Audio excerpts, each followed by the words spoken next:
அழகப்பா பல்கலை சமுதாய வானொலி நேயர்கள் அனைவருக்கும் மகிழ்வான வணக்கங்கள். Hi, hello, welcome. என்னோட பெயர் சசிகலா. மேலாண்மை துறை 1ஆம் ஆண்டு, Alagappa institute of management, Alagappa university. இன்னைக்கு என்ன நாள் அப்படின்னா உலக மலேரியா தினம். உலகம் முழுக்க ஏப்ரல் 25ஆம் தேதி உலக மலேரியா தினம் கொண்டாடப்படுகிறது. கடந்த 2007ஆம் ஆண்டு முதல் இந்த தினம் வழக்கத்திலிருந்து வருகிறது. மிகவும் பொதுவான தொற்று நோய்களில் மலேரியாவும் ஒன்றாகும்.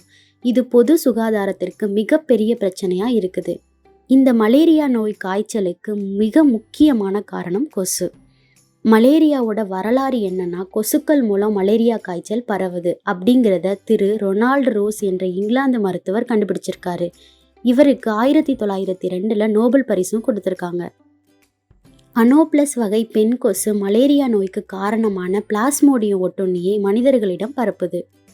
இதோட பாதிப்பு என்னன்னா, கிட்டத்தட்ட 105 நாடுகளில் 330 கோடி பேர் மலேரியாவினால பாதிப்புக்கு உள்ளாகியிருக்காங்க. ஆண்டுக்கு சுமார் 7 லட்சம் பேர் மலேரியாவில் மரணமடைந்திருக்கிறார்கள். இதற்கு காரணம் குப்பை குளங்கள், தேங்கி கிடக்கும் நீர், கழிவு நீர், சாக்கடை போன்ற இடங்களில் வரும் கொசுக்களே மலேரியா காய்ச்சலை உருவாக்குது. இந்தியாவில் மட்டும் மலேரியாவினால் இறப்பவர்களோட எண்ணிக்கை ஆண்டுக்கு சுமார் 15,000 என்று உலக சுகாதார நிறுவனத்தோட புள்ளி விவரம் தெரிவிக்குது.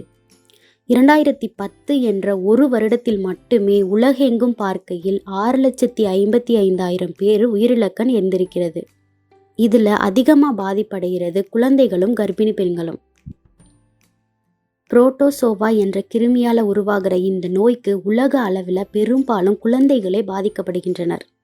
இதற்கு பாதுகாப்பு வழிமுறைகள் என்ன அப்படின்னா, கொசுக்கள் அதிகம் இருக்கும் இடத்தை தவிர்த்து வேறு இடத்திற்கு செல்லலாம். கை கால்கள் மூடும்படி ஆடைகள் அணியலாம்.